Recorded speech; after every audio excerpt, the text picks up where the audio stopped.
Long as I remember, the rain been falling down, clouds of mystery pouring, confusion on the ground.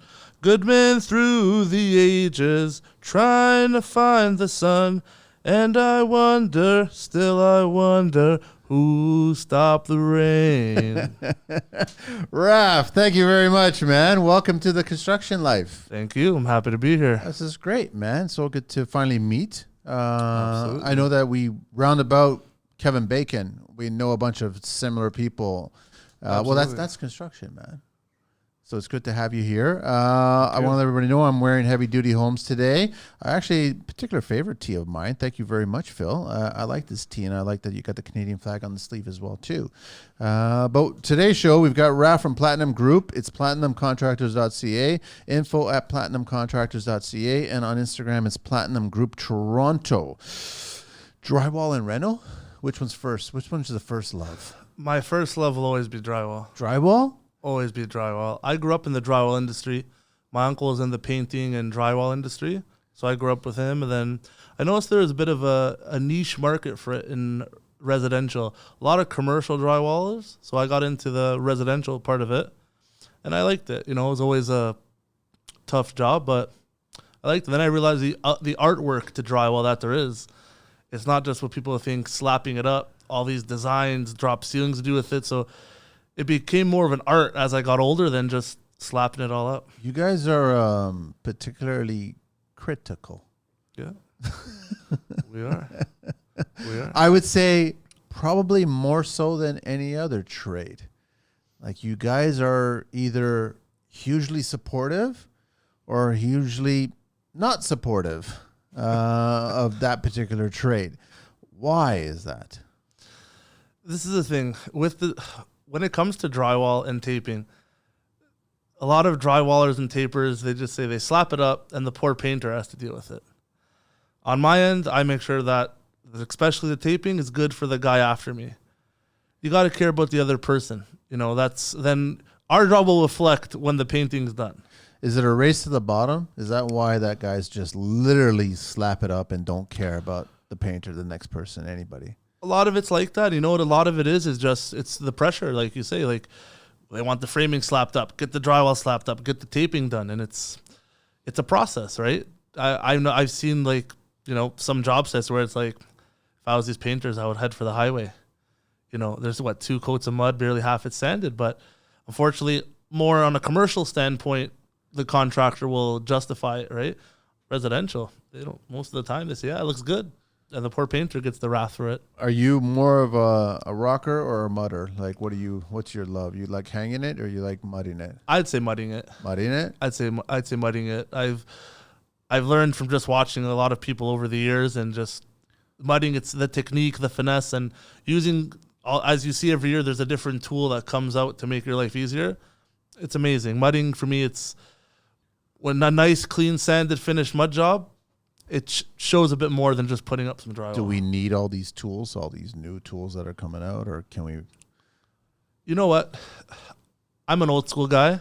I'm a hand trowel, you know. But the problem is now everybody wants a job done in a rush. So you need these boxes. You need these corner cobras. It's just the way people just want production. But for me, nothing beats a finish like a hand trowel. A box can help you get some speed and some production, but nothing beats hand finish for me. How long you been doing the drywall part? 8 years or? Yeah, I've been drywall, I'd say, for about, close to 8 years now. And then when did you start doing the reno part?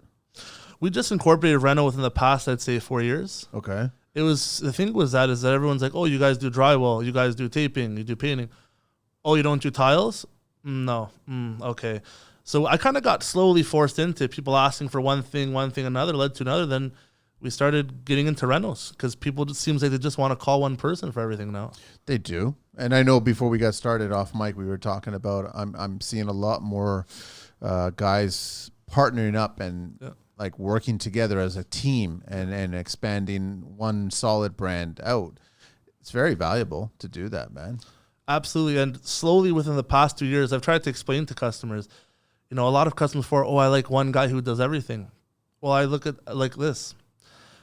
Wouldn't you rather have a specialist in each trade do the job in your house than one guy who does everything. Yeah, exactly. So, for example, I used to do a lot of my demo in-house before.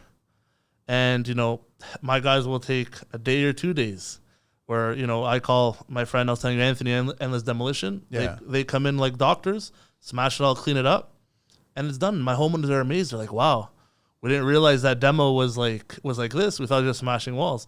So it's science, man. Exactly. Yeah. And it shows them a different side. So now I've realized, and my customers, I'm happy they've caught on. They like to see it better. A plumber for a plumber, electrician, a drywaller for a drywaller. It's a specialist trade. Then I have no excuse to say that, hey, we don't have the proper people because they're specialists in the trade. Why did you get into drywall? Family? Family, yeah. Well, I come from a family of painters. Okay. So then I saw, my uncle was doing a bit of drywall. And then as I realized growing up, a lot of big companies in general, they're drywall owners. And I saw there's a good market for it. So then I slowly got into it, and I realized the demand is crazy. We started getting into drywall, metal framing, taping, especially in residential. Such a huge demand. So that's why we got into it. But so you're talking about track residential, you're talking about custom residential. It's two different animals, eh? I personally like custom residential. Yeah. But I mean, you still do track, or you work for track, or? Oh yeah. Yeah. But it's there, right? But it's just really about, I mean, are there the horror stories where like you got a day or two to actually hang everything, and then you've got a week or so to mud everything? Like, are they putting that much pressure on you guys? Problem is residential, it's changed so much over the past couple of years. Yeah. What a lot of clients, they fail to understand is that they understand what paint is. Paint looks great, what to buy this. But when it comes to drywall and plastering, it takes, sometimes a basement won't dry. It'll take a couple days. And they say, but we want it done as fast as possible. They understand to get a good job, they have to have it done properly, and it takes the proper time. So I tell my customers straight up, this is how long it's going to take between this time. I like to be very upfront. And when I tell them drywall and taping is going to take 5-7 days, they look at me like, It's the environment. It takes time for it to dry. Yeah. And most of the time, the homes don't have the heat going on. Oh, yeah. And then you got to deal with Mother Nature, and the homes are not, and then mud won't dry. Yeah. And that's what the beast of it is. But you just got to explain to them, educate them, most important thing. As long as they're educated, you'll avoid yourselves a lot of trouble in the next couple days. So why do you have such a love for drywall more than any other trade out there? I mean, outside of the family was painting, they were part of it, attached to it. But why drywall? Why the love for drywall? For me, the love for drywall, once I started doing it and I started to see there's a lot more to it, it became an art. I've so many friends who own, drywall companies, and I went to their sites and I'm like, wow, this isn't drywall. This is art. I've seen designed walls done of drywall, drop ceilings, crazy things done in a drywall that it opened a new world to me, that it's an art, and it's much more respected in these higher end custom stuff. So that's when I got into it. And then I fell in love with it. Now everything that comes in the market, my friend Andy owns Drywall Tool Source. He's calling me all the time. Hey, we got this tool and we got that tool. I spend sometimes 2 hours in the store talking. Where about are they the tool. located? They're on Highway 27 and 7. Okay, all right. Great guy, educates us as soon as a product comes in, and it's like a kid in a candy store. Whenever something comes out, you wanna use it and get started with it. I know that I've been seeing a lot of, I don't know if we're doing it here yet, but in Eastern European countries, I'm seeing it done. Like you're doing all that lacing, or that kind of mud lace kind of patterns and stuff. Is anybody asking for any of that stuff here? That just came common on my end, at least, in the past 2 years. Okay. Mud lacing, or a lot of these feature walls now with drywall and everything. Yeah. So it's come a lot more popular because I think it's just something a lot of homeowners didn't know. Yeah. They're used to, designs with wood on walls, millwork. But it's impressive. It is. It's nice. It's custom work, right? That's why it's cool. It gives us a lot more, like, I like doing that stuff. It gives us a lot more value. Man. We're not just a taper. We're not just a drywaller. It shows us that, that our skill is an art. And that's what stuff like that shows us, that it's an art. I want to go through your gambit of tools here and what you actually like using, and also muds. Sure. And what boards you prefer. Just share the names. I mean, I'm curious myself, right? When it comes to drywall, I like my standard CGC board. Okay. All right. I love it. When it comes to mud, I use my typical red box. Okay. Then I use CGC as a great product, ultralight. Yeah. A lot of guys refer to it as green, light green. But it's great. It's easy to sand, goes on nice. we've been using it now for a couple of years, and it's great. We've had no issues with it. And what tools are you running? I like Neela. I've been using Neela now for a bit. Okay. Andy, like I said, from the tool source, got me on Neela. Okay. A little bit of Marshalltown, but since I've been using Neela, phenomenal stuff. You're not using any boxes at all? My guys like it. Me personally, I'm an old school guy. You're an old school guy, so you're still trowel, pan, or hawk? Hawk always. You're a hawk, eh? Yeah, Always you're old school. You have to be hawk, and you got to be trowel. That's just how it works, man. Yeah, I love it. I still have my dad's original hawk that I still have. It's got to be like 50+ years, man. Yeah, they last a while. Like, in some of these, hey, I'm always for people using boxes and stuff if you can, but for me, I like to get that hand finesse in there. My uncle gave me a trowel to use 10 years ago, and I still have that same trowel. But are you not slower than the boxing? You know what? Sure, the boxes will be a lot slower, but when it comes to that final finish, you should always stick your hand in there, put your last coat with a nice trowel. Yeah. The thing about boxes, the drywall has to be 100% perfect. Any little defect, boom, it shows. And the thing about boxes, I feel like people are too reliant on them now. I've had, my taper, he goes, my box broke, so I got to come back in a day. Well, get your hand trowel out. They're not even willing to pull out a hand trowel and just do it by hand? They're so locked in their... Exactly. Wow. Too dependent on it. But that's construction here. Construction, we're supposed to be adaptable. Like, we're supposed to figure out how to... I love hearing from framers talking about how when the tool goes down, I could still start doing everything by hand, right? Yeah. Every trade should be able to do that, man. Should be able to. But these boxes and stuff, like I said, they're great. And they have the thing about they have to be maintenance like crazy. Are you getting a lot of young guys getting into the trade? In my age group, yeah, I have a couple friends who they've gotten into the trade. Yeah. But the problem is that lasting in it. They don't want to stay in it. They, especially mudding, they're like, wow, it's so hard, dusty and all this stuff. But it's not hard. It's dusty if you sand incorrectly. Exactly. And if you mud incorrectly. Exactly. And what I tell people, even if you're mudding, start with drywall first. Get the understanding of what the whole job is like, putting it up, watching somebody finish it. I always say, I know a lot of tapers hate drywall and a lot of drywalls hate taping. And in the beginning stage, you should get a bit of knowledge of both. It'll make your life way easier down the road. Is it worth I mean, both of them, that you should try both for a period of time. Absolutely. Get a better sense of it, right? Absolutely. So then you can say, yes, I love mudding, or no, I hate mudding, right? Yeah. Where's the industry going these days? I mean, are you a corner bead, metal corner bead, or plastic corner bead? I'm strictly metal. Yeah, I keep going back to old school, man. But why haven't you gotten on the Trimtex train of plastic corner beads? Everybody's like freaking out right now. This is where all the criticalness is going to come in, man. Everybody loves their Trimtech, cost a bit more. But my guys personally, they love finishing on the metal. With the Trimtech, I'm not going to say they've had issues, but they just prefer going on metal. They say it coats a bit easier and everything. And I know people get, one-on-one, which one's better, which one's worse, but we've always liked the metal. You a fan of buttboard? Not really. No. It doesn't make any sense to me, man. To me, I think it's just a waste. I hate to say it. I know some people are going to bash me for that, but I'll say that's a waste. I've said it before, too. I know it's convenient. When you're hanging it, you don't have to. You could just pull full sheets and then just add a buttboard and in between each stud cavity or wall or joist cavity. I don't like that. That's not the way the board was designed. It was designed to stay on. And then there's the argument about you only have, I guess technically speaking, 3/4 of an inch, if that, 5/8 of an inch to bite. Right. Well, if you drill the board in correctly, the screw in correctly, 5/8 is more than enough. 100%. It's just like it all comes down to knowledge again too. Even with board. I've gone into houses where the contractor, the homeowner supply the board. Well, let's put this blue board inside the shower. Okay, where's your cement board? Where's your orange board? Because they've been told that the blue board is for waterproof areas. And it's absolutely useless in the shower. It's not. Exactly. Well, that's costing, right? Like is it a costing as much as it is like a knowledge experience thing? Bit of both. Yeah. So the demon with homeowners is that they look at cost a lot to the benefit. You're only buying most of the time 5-6 sheets for a shower. Buy what you need. And I always tell my homeowners, this is what you have to buy. Oh, I bought this because it's cheaper. Well, aren't you like all the good guys so close with the price? Like if they're getting more than 3 quotes, the numbers are going to be pretty close, man. Yeah. it all depends how the homeowner wants. I prefer to buy my own materials. I know what I want. It avoids the learning curve for them telling we need this, we need that, and why we want it. So I try to get it all myself, get the proper products in. Headache's gone. Because to be honest, a lot of times working in houses, they don't really know what some of the products we're using are.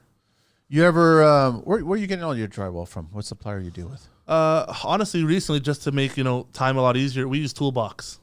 They pick it up? Deliver it on site. Yeah. Bring it on site. No issues. When we need mud and stuff, we go to Drywall Tool Source for plaster and stuff like that. And he has a lot of cool different plaster products, some that I've never seen. So, yeah, we do that. And then we try to stay away from the major retailers because that's even for contractors. They don't have much to give for us, right? You talking about big box stores? Yeah, like Home Depot, Lowe's, all that stuff. But isn't that where TOOLBX is getting their stuff from? TOOLBX, so what they do, they mass produce it. Okay. They mass buy it, sorry. Okay. And if you do with their pro membership, you actually get a so they're doing the basic, okay, I get it now. All right. Yeah. Okay, as long as they're competitive at that point, right? Because I don't know if they are competitive. I haven't used them, so I don't know. I like them for the convenience. What's great about them, they'll bring it on site, bring it in, and they'll even pick up your leftover material and credit you back. So it avoids a lot of, sometimes you pay a little bit of a premium, but hey, time is money. Can they still get you 5/8 and they'll fire rated everything? They'll get all that stuff? They'll get everything for you and they'll bring it on site. Like I said, take it back. Even sometimes if it's a specialty product that's not listed, they'll try to source it for you. You ever had to install Quiet Rock? No, never done it before. No? Any sound theaters or movie theaters or? We've done a couple like big home theaters like in Kleinberg and all that stuff where we've had to put, retarded insulation. And one lady actually got a product from Italy that we had to install. It was a very interesting product. What was it called? Do you remember it? It was a green product with a bunch of recessed holes in it. So the installation on it, you have to put it with drywall screws, obviously, and over the joints you have to put it's a special seal tape. And it's a very slow process to get installed. How thick is it? Half inch. Is it treated? Does it look like drywall or does? It looks like corrugated board almost. Really? And it has these little, almost like cups behind it to help. I guess that's to help with the soundproofing and to bounce the sound. And she said it was very expensive. She goes, it cost more than the drywall to put up. But you're still putting drywall in front of that? On top of that, yeah. Really? I gotta check that out, man. Yeah. Honestly, it was a learning curve for me. I've never installed it, but my guys and me, we figured it out. We put it up, and it works well. So you're just screwing it right onto their studding. Yep, right onto the with studs. drywall screws that are with a flange on it, or they got plastic. Yeah, they flange? have. So they come. So when she bought it, it came with a kit. Oh, it comes with the screws. Which really you could use your regular drywall screws with a little washer on it. They're just going to charge a premium because it's a very specialty product. Yeah. But yeah, like it works extremely, extremely well. Sorry, go ahead. Yeah, no, I was gonna say it works extremely well. It's just you have to be mindful when you're putting. Like if you have electrical boxes, you got to go extremely, extremely tight for that soundproofing. You got to seal around the boxes. Really tight, yeah. Because that's how Quiet Rock works, where they actually have that putty stuff, right? So you have to seal that. But so if this stuff is half-inch thick, it's got some cups on the back of it, or is that? Yeah, it's kind of like recessed a little bit back, so it slightly goes above your. Like you'll see it where it goes against your stud is like a little cup, which apparently those are the soundproofing pockets. And then you put drywall in front of that. Right on top of that. So now you got to use 1 5/8 screws to do your drywall. Got to go a bit longer. So the first time we did it, honestly, one wall took us probably 2 hours. Yeah, I can imagine, man. It was a learning curve for us. We assumed she's just going to get, the regular sound. Like we've done soundproofing panels where you just put them up, drywall on top. They're great. But this was a different problem. But it was nice to try something. The soundproofing panels don't, and I'm trying to get a sound engineer on the show because they don't work. I'm going to keep it as simple as that. Yeah. They do not, they try to promote themselves that they do work, but they don't work. There's when you're building for sound, there's steps. It's an assembly. It's no different than sealing a home. Right. And just because it's a sound product, it doesn't mean that it's perfect. It has to be installed a certain way. So that's why I'm really interested in this product here, which sounds very similar to what I've seen before on something. But yeah, Quiet Rock is a pain in the ass because there's metal inside of it. It's tough it's tricky to install if you don't have a lot of experience with it. But even with Quiet Rock, I tell my customers straight, will it be 100% soundproof? No. But a lot of people in the home, they want that, these massive homes, they want specifically to be extremely tight. There's so many factors. Are your doors soundproof? You know, like you said, around the boxes done properly, your roof especially. There's so many factors that have to be done to make sure soundproofing it's a science. Like I've built 2 professional mixing theaters. Right. And first of all, the number one principle with any sound, if you want to make a room soundproof, is you have to separate that room from the actual structure. Right. So that means you're building a wall inside that space away, and it's not structurally fastened to your structure wall. And then your floor has to be on a bed of sand. Wow. Right. So it's just like there's a bunch of stuff. And then on top of that, you're using wood studs, not metal studs. And then you're doing the double wall assembly. And then you're putting double staggered rated X with acoustical ceiling in between each one. Or you can go with the quiet rock, which is the equivalent to 10. But I still don't. I prefer 2 layers of rated X with acoustical and the framing. That makes it like you go in there, you can't hear anything on the outside, and they can't hear anything on the inside. Wow. But that's a proper mixing theater. So then when you get a lot of homeowners that, especially now with what was going on, everybody's building stuff, they all wanted mixing. They wanted movie theater homes and all this other crap. And I'm like, you got to separate this space from your actual house. It's the only way it's going to work. Makes sense. Which becomes more challenging construction-wise, right? So that's why I just wanted to go a little bit on the sound side, because I'm fascinated by it. I've done the science. I've worked with engineers, sound engineers on it, and I've seen what's needed to do it. It's a pain in the ass. It is truly a pain in the ass, but it's like if you want it to be quiet as a mouse, that's the way you got to do it. And definitely, I feel like on a contractor side, if people want the soundproofing, I recommend that as contract really do your research on it, be specific, because a lot of people who are paying for these soundproof rooms, that's their area. Yeah. They're gonna be in their Listen to them. Exactly. No pun intended. Listen to them. I want to share a little history in construction. The history of the hammer. I'm pretty sure we haven't shared this. I don't know. If we have, we have. Don't worry about it. The first hammer, just a heavy round stone, generally granite, shaped by water, originated 3 million years ago. So the guys had a little bit of hair on their back then. It was just used to shape other stones like obsidian and flint into hunting tools and fire starters to break open shells and crack bones for food. Around 30,000 BC, handles were added to the hammer, usually a bone or stick secured by leather or other stringy material. Handles allowed for more control, precision, strength, and leverage. 20,000 years ago, metal began being used to make the hammer stronger and more reliable. First, bronze was used, then iron around 2000 BC, and finally steel. Metal allowed the hammer to be used in metalworking, carpentry, blacksmithing, mining, and combat as war hammers. More than 50 types of specialized hammers now exist, from soft-faced mallets to hard dead blow hammers to classic claw hammers. History of hammers, man. Learning something new. Well, you guys hardly use a hammer. You have a drywall hammer. Do they still have a hatchet drywall hammer? The axe ones? Yeah. It's still the one that I use.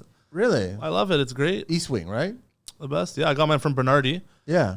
They have a great selection on drywall tools and hammers. I like my axe.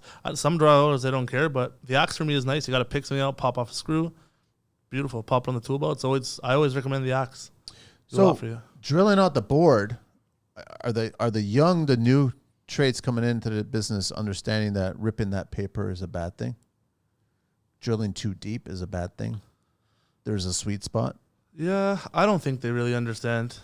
I think it's all about just like the way tools are made. Speed. A lot of these new, I know some younger guys starting drywall. They like I call them the machine guns. Nails all rolled around it, and then for me, I like my old school DeWalt screw gun. Use Milwaukee. It's the best. Yeah. Tools, like I said, they're being made more for production, I feel, than quality now. Is everybody using the strip drywall guns, or are they using the regular old school? A lot of guys use the strips. I noticed the younger generation likes the strips. My old school guys, have been boarding for over 20 years. My guys, they like their old school, just DeWalt. And you know what? I never have issues with it. And it gets into the corners. Gets into the corners, and it never does you wrong. That's why you got to use what you're comfortable with. But it's like I said, the main thing is that a lot of tools now are made for production. And with those corrugated guns, I see I think they're good to tack. They're good to tack drywall in. You're doing a 12-foot sheet of board in the ceiling, tack it in, then go off and screw it. Then I think that's what it should be really taught to be used for. Remember back in the day, it was just always nailed around the perimeter and then screwed in the field. Yeah. The ring shank nails, and that was it. But that's all gone now, right? That's what we rip out now. Yeah. Hey, I've worked in houses downtown where the drywall's all nailed in. And these houses are like, a bit over 100 years old. When we're demoing it, the drywall is just nailed in. Every single one, eh? Every single one. And it's like, this house is, over 100 years old, and it's still in with nails. It's crazy. They weren't doing lath and plaster back then? Or? Yeah, they had some lath and plaster, but maybe this might have been the next stage to use. And a wealthy home is whatever, homeowner, so they just started using the new stuff. It's crazy, but it worked. And now we're all using screws, and you see nail pops all the time. So why are we getting nail pops? I think a big issue is that just our materials that we're using, our lumber. It's too wet. Too wet, that's one thing. Temperature changes. A lot of it, too, is just, I think it's guys what they're putting on the screws. I know a lot of guys who put straight mud on their screws. I don't. I put sheetrock. Yeah. Or put some Durabond, keeps it solid. But a lot of guys, when they go in, problem is when they have a lot of guys use boxes. They have all wet mud. They go with their boxes. Then I see them going over the screws with just regular premixed mud. So no kidding, it's going to crack. So why is it that, I know that the industry in general will do the screws one straight line, right? Yeah. But are we not putting enough material on the screws by doing that? You know what? I know a lot of guys do it like that. I think it's more just, they're not putting enough. And like it's the same thing. It's when you're using that sheetrock, it really goes in and it sits there with mud. Yes. And it comes right off. And how many coats? My guys do 3 coats on the screws. Okay. Maybe you don't need it. They're just taught to do 3 coats on them. And I've never had any issues.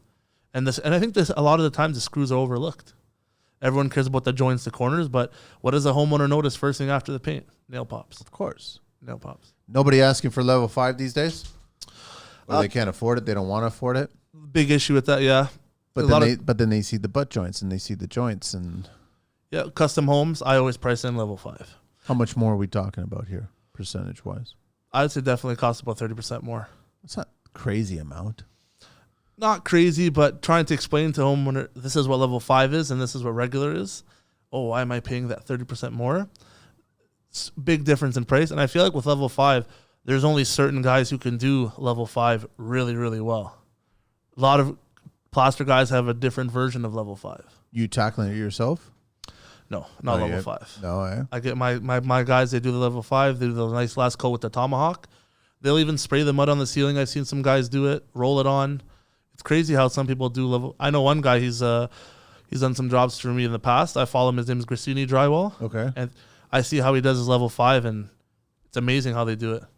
It's a beautiful finish. What size knife is he using? Is he using a Darby, or what's the story? What size? So from when they do, some guys do the level 5, they go big knife.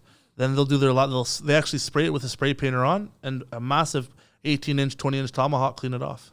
Really? And it looks phenomenal. I'm always a fan of level 5 just on the ceiling. That's, I try to price into all my jobs to do it on the ceiling if the homeowners really don't want to pay the extra buck. But even with what a lot of people don't know, even with level 5, it's the type of primer you use, type of paint you use. Yeah. It's a whole price, not just the mudding experience. So they're paying 30% more, but you can't beat the finish. I don't get why clients are being so hesitant about doing it properly. There's so much wall surface, unless they start adding some built-ins or all kinds of decorative details or shit like that spend the money on the wall. Like, trust me, you can see the difference between a joint and the actual surface of the drywall.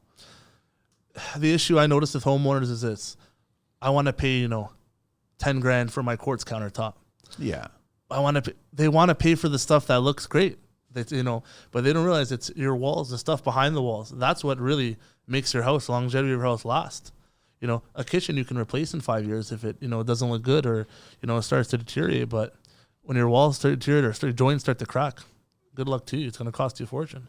Is the drywall industry, Raff, getting better or worse, in your opinion? You've been in it for about a decade or so. So, I'd say it's getting better. Yeah? I'd say it's getting better. Definitely a lot more respected. I think social media has helped a lot educate people on the advances in drywall. Like I said before, how it's not just slap it up and, sand it. The art to it, the different tools that are to it. And a lot of homeowners, I think, slowly now are starting to see what the new world of drywall is and the finishes that it has to offer. It's not just in and out. So I think it's getting better, and I think homeowners are starting to appreciate a lot more because of education of the products and like social media. Just going online, seeing what exactly there is to offer in it. It's an interesting trade. Very. What kind of shadiness have you seen? Oh, when it comes to the drywall industry, I've seen some guys, like they say, free cleaning. They cut it, they toss all the drywall scraps behind the walls. I've seen in houses where... Seriously? Oh, yeah, all the time. I've seen some drywallers do it residential all the time. My favorite is when I go to, when we're called just to drywall in residential. Sometimes they'll get their own tape for the homeowner. Big bucket of dry decks, pink stuff. No tape. They're putting it on the walls. And homeowner goes, oh, yeah, dries quick. I don't say nothing. I go in there to do my job. They're using dry decks to actually mud new drywall. Believe it or not, I've seen it a bunch of times. This is a drywall mudding company. Like I said, they're supposedly there to do the mudding. I don't know if they're a company or not, but a lot of times we've gone in to do just drywall. Wow. I've seen, dry decks. I've seen polyfiller. It's just so many things that I've seen, and it's just like, I feel sorry for these people. I never understood why dry decks dried white and it starts off as pink. Because you're always putting it on primer, so to speak, because you're trying to find some defects, whatever. But primer's all white. Yeah, I think dry decks is good for little things. A little tiny stuff. Something that's like OCD bugging you. Exactly. And you just want a quick touch up. Yes. And done. My favorite personally is the caulking in the corners. What do you mean caulking in the corners? Yeah, I was working on a site in Woodbridge, right? My guys did the drywall finish. He goes, my painter/plaster guy's coming now. The guy comes in, every expensive tool you can imagine, Columbia, boxes, everything. Corners, he pulls out a box of caulking, daps all the corners. No paper tape, no nothing? Nada. Dap, corners, up, lowers, up. Just daps everything. And I'm just like, I want to come back to this basement in a month, and I want to see how it looks. And did it look like how we think it's going to look? So I went back. I asked the homeowner, do you mind if I come take some pictures, just for my own self? Corners were like the ocean. The down corners cracked. And she goes, why do you think my corner's cracked? I'm like, well, I said, I don't like to insult any other, I don't like to take food off anyone's table, right? I said, I do it differently. So I showed her how we put it with tape, mud, sand it, all that jazz. And she goes, but this guy just did it with caulking. He did it really quick. I said, yeah, quick it usually isn't really good. She goes, how do I fix this? I'm like, gotta mud it. I don't think you want to know, I told her. You're going to have to redo this whole thing. Did you ask her how much she paid for his service? Yeah. It was a not even a fraction of what it should have been. So we're talking a 2,000 square foot basement. I've never heard of that, let alone seen it. Yeah, talk to some of your other drywall guys. You'll see the DAP trick, they call it. They do it a lot. And I've seen it in commercial. You see it a lot. Closets, guys DAP it out all the time. How do you DAP? What if they put a factory edge into the corner and they DAP it? How do you... I don't understand how you can... Looks terrible. They DAP it. They paint over it. It'll look probably semi-decent for a week or two. Then it's going to start to crack, the shift. And the worst part is when they DAP the top, the poor painter has to deal with the squiggly line. I see the DAP trick. I've seen a lot over the years. I've never seen that, man. It's bad. That's scary. And he's got professional tools on site as well, too? That's what blew my mind. I see all his tools are professional, and then he pulls out the DAP gun, starts dapping it, and my guy goes, is that some new type of pre-fill or something? I'm like, no, that's painter's white DAP that we use on the baseboards, and, it's crazy. Are you a fan of the ARIA vents?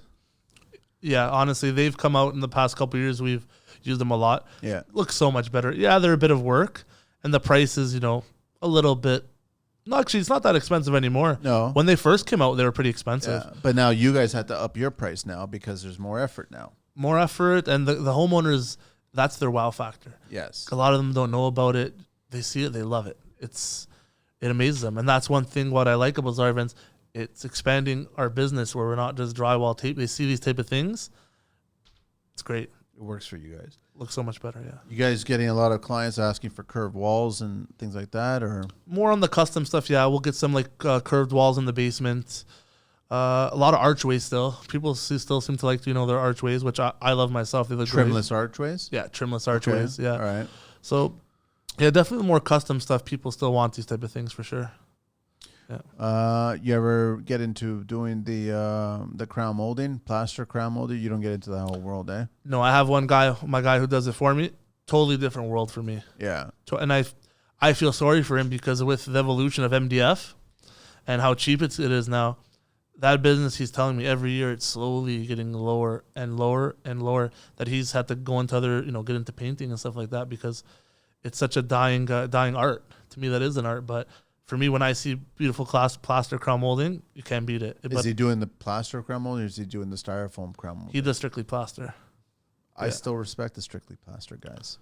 But you're right. They're slowly being pushed 6 feet under, man. Everybody loves their MDF. I personally hate MDF. I can't stand it. As even me coming from a draw and painting background, MDF finishing it, sanding, it's terrible product. Can't stand it. Terrible product. I think it's because it's getting further and further away from the site, so the clients are looking at it going, "Oh, it's the hallway. We're looking up. It's 2 stories. Yeah. I can't tell. It looks like crown molding to me. It looks like plaster crown. I can tell that it doesn't look like plaster molding. Definitely, and I see even just how it goes on the walls. This MDF, it's just warps, curved. When it's plastered, it's beautiful. I've worked in some plaster homes that have plaster crown molding, and 30 years after, it still looks brand new. Doesn't crack. That's why it's designed that way, right? And that's why it was used so much in higher end homes back in the day, right? And you could easily repair it too if it ever does get damaged for whatever reason. Yeah. It's a different animal when it comes to MDF and crap. I can't stand it. The best for me is when I'm actually demoing old stuff and it's MDF or that foam crappy molding, and it's just held with DAP and finishing nails. I hate that. Not even hitting a single stud or roof truss or anything like that. Just sitting there. Just sitting there with glue and a hope and a prayer. Yeah, pretty much. They get away with it, man. You know what it is? It's like we said, it's the homeowners love the aesthetics, but if they know that plaster, the longevity, how even the value to your home. My partner in the business is a realtor, right, with me as well, and he says he goes in a lot of homes. He goes, people still want a home with plaster crown molding, who actually know true value of it. And it doesn't matter if it's crappy crown molding; they just want a crown molding. They love the plaster because for resale value is great. With MDF, it's harder to sell. Oh yeah, I would say harder to sell, but there's no value to it because it's MDF at the end of the day. Even when I go out see MDF door frames and all this stuff, use wood, man. Like it's cheaper. Raff, it's cheaper, man. I know, but get it done faster, sooner. It's your own home. Get out, right? You'll never see me. I know that I had to do one job and the client insisted on it. Wow. And then I explained to him that I'm not going to warranty any kind of shifts or moves or whatever because MDF will move. It's its own animal, right? 100%. And sure enough, the next season, I think it was the next winter, it cracks. I went back one time to just fix it one time, and I was like, listen, I'll fix this once, and that's it. But I guarantee you next year it's going to happen again. It's going to constantly do this. This is not the right product. It was, this is what myself and my dad, we did upstairs, and now we just want to continue the same thing. And I'm like, okay, great, no problem. He never called me back to fix it again because I told him I'm not going to come back to fix it again, right? The other thing with MDF too, I think it is why it's so popular. Homeowner can go to Home Depot, Lowe's. They can see that trim right there in person, MDF. And with plaster, they can't really see it if they go into store and see it, right? So I think that's why it's another issue that it's so readily be able to see wherever they go. But I personally, for me, I'm against it, but that's what the trend everybody wants. Do you think these products that are inferior to the professional products came onto the market because they were just catering to the homeowners, the DIYers out there, and just saying, listen, you don't need to spend this much money on the professional way to do it. You can do it for a fraction of the cost. Here's a cheap way to do it. Absolutely. A lot of these products, I think, have evolved over the years because making it so-called homeowner friendly and cost effective for the homeowner, which really is, it's not in the long run. Like we just spoke about the longevity of plaster versus MDF. So, and the fact that, these big companies like Home Depot's, Lowe's, they have these products ready available. They go in and see it, choose it off the shelf. They like it. They pop it in. Wow. I'm not a fan of it. I can't stand it, man. Let me do a little OBC talk here. What I want to do is I want to talk about heating and cooling requirements, installation in walls and ceiling, window U factor and shading, solar heat gain coefficient, air sealing, lighting efficiency, technical installations, design position, and orientation. It's a whole building code technical requirements based on countries. And Australia covers all those. Canada covers all those except for technical installations. China covers all those except for the same thing as technical installations. France is the same thing. Germany covers all of those. India doesn't have any of it.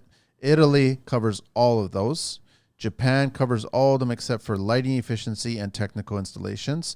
Mexico has none of them. Russia has all of them except for window U factor and shading, solar heat gain, air sealing, air sealing, and design position and orientation. South Korea covers all of them. Spain covers all of them. United Kingdom covers all of them. United States covers all of them except for the technical installations and design and position and orientation. So I just thought I want to share that there. Raff, what else you want to chat about, bro? My main thing is that I'm seeing in the industry too is that the one thing I will say that's great to see in the industry, a lot of younger people are getting into the industry, and I feel 20-somethings. Pardon? 20-somethings. 20-somethings. They're coming out of high school, getting into the industry. They're finally realizing that there's good money in construction. There is great money in construction, and unfortunately, we're all raised in the system where it says go to school, go to college, go to university. I have some of my friends who are plumbers. They're making more than people with university degrees, amazing pensions, amazing hourly. It's a fact. And it's just nice to see that people, that my generation, they're getting into the industry at a younger age. A lot more younger people starting their own companies, and they're starting to evolve. And it's great to see, because for me, I got into the industry when I was young. I never really worked for too many companies. I worked for my uncle a bit, and I got straight into the industry. I never looked back since. I love it. It's not easy, definitely not, because so many obstacles. As the years goes on, different products come out, learning curves, but can't beat it. Drywall in our fairness, though, in the last 10 years hasn't dramatically changed regarding products. I mean, drywall itself, the standard drywall has gotten a little lighter. Yep, definitely. Is it an inferior product, though, these days, or is it just as good? I'm assuming it's just as good. I think it's just as good. I think with the technology and stuff and how the board is made, this ultralight stuff is great. Definitely makes life a lot easier for sure. But the muds have pretty much stayed the same-ish. Yeah. For the last decade or so. Yeah. I mean, what do you see drywall changing in the next little while, next decade or something? Like, what are we going to see dramatically change? The one thing that scares me about my industry, and it's something that I tell people in the industry, I tell my partner, I saw a product online, and I keep seeing more of them where they're interlocking wall panels, interlocking seal panels. What do you mean interlocking wall panels? So literally they look like 2-3 panels of walls, and they just lock into each other. There's no mudding. Obviously, it's not made out of drywall. But you're seeing a joint. So the way, I'll send you a link to it after so you can see how it looks. Yeah. It's literally, they're starting to do houses without drywall now. They're all these, and it's a quarter of the labor. But the cost of the product's obviously a lot more. But I'm seeing these interlocking panels more and more on Instagram reels and everything. And it's like, this is scary because this is going to push us. What are you talking about? Like, it's kind of like drywall or Drycore's smart wall, whatever crap? Similar, but it's already, it's a finished, literally just lock in their click system. You can paint them right away. There's no mudding required, nothing. And the way they lock in, you can barely, it's almost seamless. Is it including the wall framing as well, or is it just the surface? You still got a frame behind it. Okay, so it's just like the drywall surface area. Just the surface and area. they just lock into place? Just lock into place. Where's this coming from? Like I said, I saw on Instagram, I saw a couple of reels on it. And it's, when I saw it, I'm like, this is a little bit almost like a threat to our industry. How do you do the corners then? Ceiling all locks in. It's all seamless. All seamless. And you don't see the joints? Nothing. All interlocking. I'm sure the price it's going to be a really expensive product, but that's one thing that a product that I've seen that I fear slowly If that gets more, used, produced, the price is going to go lower. It might lower, it'll be a threat to our industry. I'm curious about this, man. Holy cow. You keep on bringing up new products, man. I've not been paying attention to drywall in a while. Yeah, I try to keep up to date on everything, see what new is coming in. So it's all about with adaptability too. We got to adapt to new stuff that comes in, and make sure we show our value, because with technology, unfortunately, technology, it's taking a lot of jobs in the other side of the world. With banking and all this stuff, retail, it's slowly going to come to our industry. And so, what would you guys do if that's offered now? I mean, you don't need a mutter at this point, then. Exactly. It's scary. Do you know if it's made out of actual drywall material? You don't know. I don't think it's made out of drywall material, from my knowledge at least. But I'd do a bit more research on it and see. I got to check it out. If you could find it again and send it to me, I'd love to take a look at it. Absolutely. What else are you thinking, man? Yeah, pretty much. It's for the upcoming year. We're just, we're going to keep just going at it. This we've noticed definitely in the past couple of years, dealing with clients has definitely been a lot different than past years. Do you deal mostly with clients, or you deal mostly with GCs? I say 80% we have clients and 20% is GCs. So what's so interesting about clients these days? Education's a main thing, and just they're a lot more particular per se, and it's just so different than like other years. It feels like after COVID, everyone's just gone a little nuts. They want to take the blood out of you for the price that you're giving it to them. Where when it's a GC, it's the job you do it. They just want you in and out and do a good job. See you later. Is that going to change? The biggest issue is that I am all about education. A lot of homeowners are getting educated a bit more hands-on. And because a lot of these homeowners are getting a bit hands-on, they're really, really, more on top of us, which, hey, is great. But a lot of them are just a little bit out of range. So it made life a little bit difficult for sure. But on our end, we just got to keep the good value up, good work, and educate the customers on our products so they know exactly what's going on. So, Raff, you want to tell us how, if you had a new guy coming into the business, new girl coming into the business, how would you get them started? Basics. Get them started on the basics. For example, we're drywall, plastering. Help the guy throw up the drywall. Doing basic cuts. Advance them, cutting out boxes. Then slowly getting them to do a room by themselves. So for me, plaster to master, it took me 4 years until I could absolutely master it. That's why I think drywall is a good start. Learn the business from where it starts at the board, put it up, and then slowly get into plaster and all that stuff. So what's the trick behind that? It takes time. Don't get ahead of yourself. Learn a little bit of time. I feel like too many people my age, they go into the industry, they want to be a contractor right away. Of course. I want to do everything.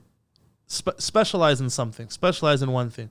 You want to be a drywall, specialize that in 5 years, and then, get into other stuff. Once you master one, then you can slowly branch off.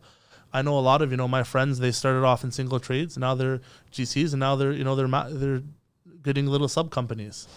So it all starts, from the bottom up. But hey, for me, when I started, I was, I was a helper, cutting some board, cleaning up scraps, doing a bit of sanding, which everyone hated. You always hate sanding when you're a 20-year-old kid, but of course you respect it later in life. You got to start slowly and take it one step at a time. Are you running a Festool, a Planex, or are you still doing pole sanding? No, so we do have a Festool, yeah. We got a Planex. We do pole sanding, but the nice thing about the Festool, it's the dust factor, right? That's all it is, yeah. Dust factor. You still got to cover. I always tell everyone, still cover. Don't rely on the Festool 100%, but it's such a great product. It's helped us so much with with dust and just professionalism. I feel like, especially a homeowner, they're amazed when they see this vacuum sander come out and it's 90% dustless, I'd say.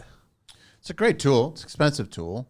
I really respect the tool, because the thing is that a lot of kids that get into the industry, they don't think how dangerous the sanding from drywall is. Absolutely. It's incredibly dangerous. Like, we're talking about that it can cause some major health problems later on in life. Major. Huge. And if they're starting to, which it's one thing technology has brought us, like, this Festa tool, use it while you're young. Like you said, later in life, you're going to thank you. I know a lot of, older guys in construction. They could barely breathe in their 60s now. All this, especially back then, all the, they didn't have, all these cleaner plasters, cleaner, products. It's brutal. And the nice thing about with the Festa tool, like I feel like when you walk onto a job with that, it just shows you're a bit more professionalism, and you're conscious of it. And the homeowner respects that, you want to keep their house clean. Yeah. That's the nice thing about it. Yeah. What else you want to share, bro? Yeah, just pretty much the one thing that that's great about our industry is that it's so many. I know so many companies now. I have a lot of my friends who are contractors. They're seeing the difference from getting drywallers to do their job instead of their own guys in house. Okay. So that's how I have one of my friends who's a contractor. He had his own guys doing drywall, and he's realized by using for example, us drywall instead of his own guys, his cost is going lower. Of course it is, man.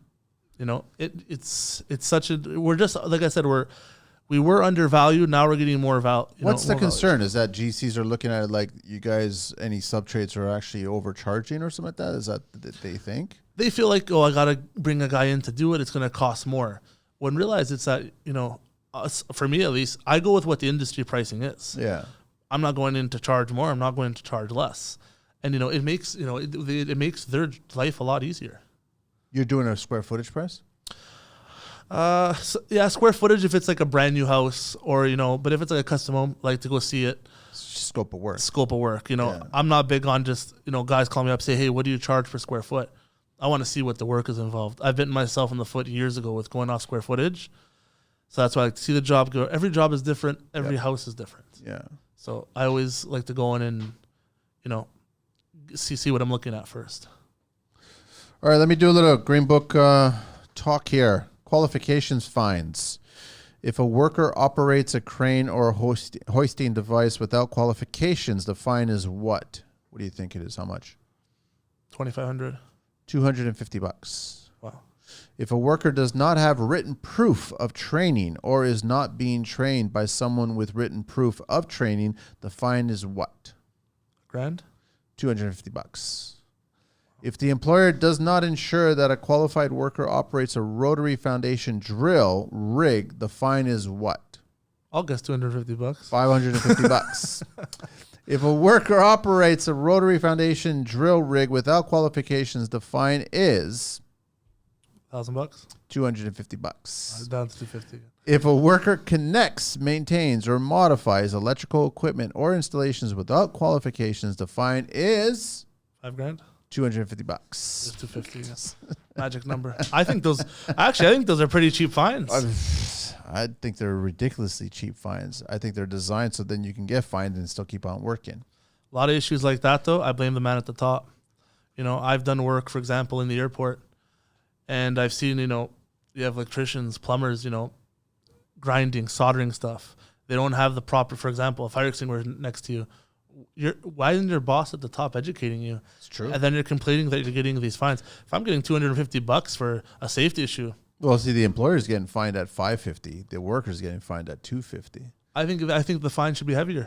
That'll force them to educate. I agree with you. Their workers a lot better, and safety is such a huge issue. But kind of like the OBC and minimum code standards, it's designed so then you can still build a house and afford it, because if you increase those standards, then most people won't be able to afford to build a house because you have to build it a certain way. So it's kind of like the same thing with these fines, where if you give enough fines out, then, people will continue working because the fines are so small. Yeah. If the fines were triple, quadruple, whatever, tenfold, then you'd be like, well, I'm not going to be working then. You're going to fine me $1,000. And then you'll lose the workforce. Yeah. Double edge at that point, right? Yeah.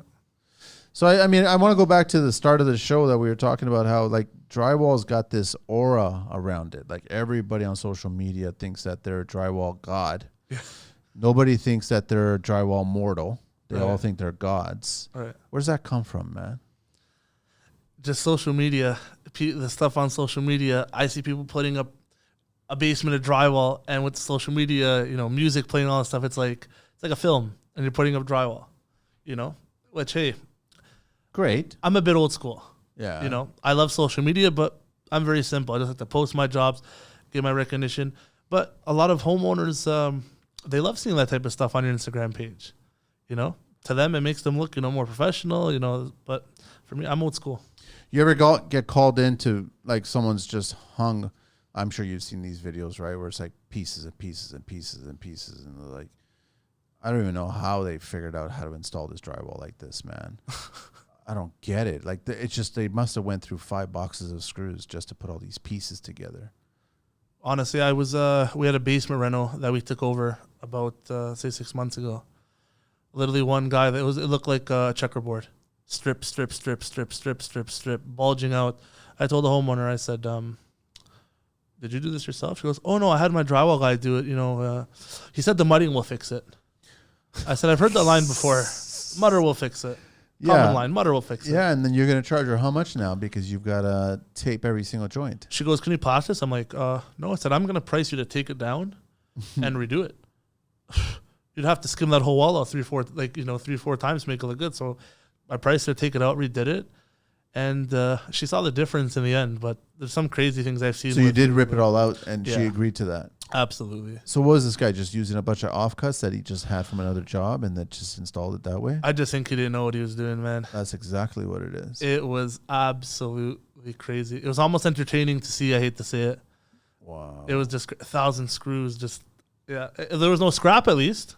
Well, because it was all secured. It was all installed. Yeah, he made her a puzzle. That's not that drywall artwork we want. No, that's crap, man. But yeah, that was definitely probably on the top of my list of crazy things I've seen. I've seen on one job, a lady wanted baseboards. So her so-called handyman drywall, cut strips, put it all along the bottom, and he made her drywall baseboard. What are you talking about? Yeah. Like he doubled, put another layer in front of the... 5 inches, he cut a strip of drywall, put it all around the baseboard, screwed it in, and he goes, yeah, he made me these baseboards. I'm just like... Did he put a J-mold on it at least? Nope. That was the raw drywall edge? He goes, he had leftover drywall, so he wanted to save me the cost of the baseboard. And I said, this is creative, but this is terrible. So that's up there too. What are people thinking, man? I don't get it. I don't know. When I see stuff like that, it blows my mind because I understand the homeowner may not know sometimes the different things, but as someone in the industry, what are you doing, man? They don't care. You don't care. It's reputation, but at the same time, you're making yourself look like a moron. So how are you getting your work? Like it's just all word of mouth, or is it? We're all word of mouth. Yeah, we have like an Instagram page and stuff, but we've been word of mouth almost since day one. Yeah. So not too much with the online and all that stuff, but we just like old school way, do a good job, get referrals, and now we're getting a bit more big into the Instagram over the past 2 years, posting stuff, and it's the one thing I do like about with the social Instagram. You're seeing how other guys do work, and the way they do it. So it's nice. You're seeing how everyone in the industry is kind of does their trade, and I've learned a lot of good stuff from seeing different things online. Definitely. Why is it that you're getting the calls, or how is it that you're getting the calls to kind of come in and save the day? Because I got rid of that shit a long time ago, man. I just get so annoyed by it. I mean, like, call somebody from TV and get them to save your day because I don't care about saving your day. Yeah, when it comes to the so-called day-saving ones, I go in, I give them a price, and that's it. A lot of homeowners want that, they want you to show them mercy. Oh, I already spent, $2,000 or $3,000. At the end of the day, sometimes it's the price that they pay for being cheap. Show them mercy? Yeah. Oh, yeah. I'm not trying to be a dick about not wanting to help them or save their day. I'm trying to educate them that you should have hired a professional from the beginning. Exactly. And stop hiring these people that are not professionals, or stop doing it yourself. Yeah. And stop understanding that you can watch a TV show or a YouTube video and understand that this is how it works as a pro. It doesn't. There's a reason why there's professionals out there. Yeah, and the lady goes, oh, well, I got him off Kijiji. Okay. That's not I'm not knocking Kijiji completely, but I mean the majority of bad people are on there. A lot of bad people. I'd say 70% are bad. There's 30% where it's just new people, trying to getting started. Which I'm all for sure, all for it. But what I tell my some of these so-called takeovers, here's the price. I'm not showing you mercy because I want to give you the best job. I don't want to give you what's here. So, and I always tell the homeowners, look, when it comes to my jobs, I tell them, it's great to get 3 quotes. Come see one of my jobs. A lot of them say, oh, I want pictures. Pictures are great. Oh, no, come and see it. Come and see it. They come and see it. They see the work. They're a bit more comfortable that they've seen what they could be getting. And, 9 out of 10 times, they go for it. Even though the price is dramatically higher, right? Yeah, it'll be dramatic. I think at that time, at that point, they've learned their lesson. See, that's the part of saving the day that I don't like, because now they're already speaking to you about your price and they want to get you to negotiate your price because they've already wasted money on the wrong person. Yeah. But that's not a factor of your price anymore. No, it's like I tell them, if this was brand new, this is what my price would be. Yeah. But because now I got to take this out, fix it, redo it. That's so. Am I charging you double? Not really. It's just I got to take out this junk that's there, and I got to redo it. That's what I try to explain to them. I know they don't like it, so we try to be accommodating as possible. At the end of the time, I'm not going to decrease my value just because someone doesn't know what they're doing. And it's nothing against the homeowner. It's just the way the person who did the job, Yeah, but then the homeowner blames us. We're always to blame, though. We're always to blame for anything. And while a lot of times so-called day-saving jobs, I avoid certain ones. Because even when you're going in there to, save the day and all that stuff, I make it crystal clear what the expectation is that I'm giving them. Yeah. Because there's some day-saving jobs where you can't save the day. Yeah. And because they've already had a bad experience with this guy, they'll make that bad experience continue on to you. So a lot of people in the industry, I tell them, just avoid them. It's unless it's going to get financially compensated really well. And what I always tell everyone, do it from scratch. Don't go on top of someone's work. If you want to be a tradesperson that comes into the industry and saves the day or help people out and all this other stuff, by all means, it's great for you. It's wonderful. It feels good. Keep the warm feeling, all that crap. You ain't going to make money. No. You won't survive. It's just a fact. You won't. You can't run a business on saving the day for everybody else that has made a mistake by hiring the wrong person. Yeah, like I say, unless you rip it out from new and the homeowner is happy with having ripped out from new, then sure. But if you got to go on top, you're never going to make money. It's just too good to be true, man. And like the truth is that, yeah, you get a price and it's way too low. You got to start questioning it. This is way too good to be true. And I tell all my homeowners too, I do my business a bit differently. I don't know you. Sometimes you don't know me. Yeah. Why? I have one house we're doing now, full reno. She gave a guy on a $40,000 reno, $30,000. I said, but you don't know this. Before you did any work? Before I did any work? Why is she? Why? Some customers just don't know, right? It's just not education. But what I do mine differently. Whatever the job is, I'll do it into multiple installments. So they see work progressing, we're getting compensated, and it makes them comfortable. This guy's not taking a big chunk of money. So, and hey, you never know, issues arise. They have a family issue, something happens, somebody dies. Hey, you haven't paid me a big chunk of money, but I'm paid for what I've done so far. So when I try to tell all customers, use that rule. Don't give someone anyone who wants that massive of a deposit, I feel like they're out to get you. Of course. And what for me, like a lot of us construction people, you want your nice little chunk of meat at the end. Take that money up front. I think a lot of people just have to use common sense too. Don't give money to a stranger. The one thing that's taught me about this show has taught me, is that enough with the final payment. Just have one last big chunk at the end that you, like, for whatever argument's sake, the drywall stage. Right. Take that final, takes you right to the very end, and that's it. Back in the day, it was always about the 5 or 10% as your last payment. Yeah. But too many clients were screwing people over, including myself. And then you either make the decision of you eat it and walk away, and you've done the job, it's finished, but now you're losing that 5-10% point. I dropped it as low as 2.5 points. I was like, so nice. Then if I did get into a situation, I could eat the 2.5 points, right? But I'm like, no, I'm not doing that anymore. It's one final payment of whatever, 20% for the final, and then we start at drywall, and then we go to the very end, we're done. And that's it. Then they can't screw you over at that point. Yeah. Everybody's in. That's it. Everybody's in. Everyone has to protect themselves. Our end, homeowners are protect themselves on their end, but yeah, we've all gotten, screwed over. Part of the business, man. It's completely part of the business. I want to do the 12 questions, Raff. Let me, Platinum Group, platinumcontractors.ca, info@platinumcontractors.ca, and on Instagram, Platinum Group Toronto. You ready for this, bro? Let's do it. What is your favorite construction word?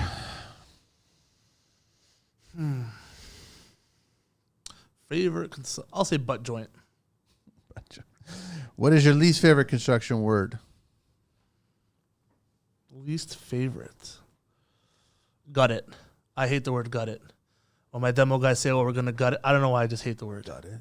Say you're going to take it out. Why you got to gut it for? It's a dirty word. Dirty word. What turns you on in construction? Smooth walls. What turns you... Oh, yeah, but that's got something to do with the framers. Yeah, but when I see a nice plastered smooth wall, makes me happy at the end of the day. This is nice. What turns you off in construction? A messy job site. That's my biggest pet peeve. What is your favorite curse word? The F word. course. What's your favorite vehicle? Anything in the world? Good old Dodge Ram. Best truck, work truck, going out truck, can't go wrong. What's your least favorite vehicle? Anything electric. I'll keep that with the current time. Construction don't like electric. There you go, Andrew. Sorry to say. Andrew's got a Ford Lightning. Mind you, on that note, I was having a conversation with him. He's saying that he is a little concerned going into the winter. He has seen it dropped off already regarding charging range, mileage, distance. A lot of us construction guys do a lot of traveling.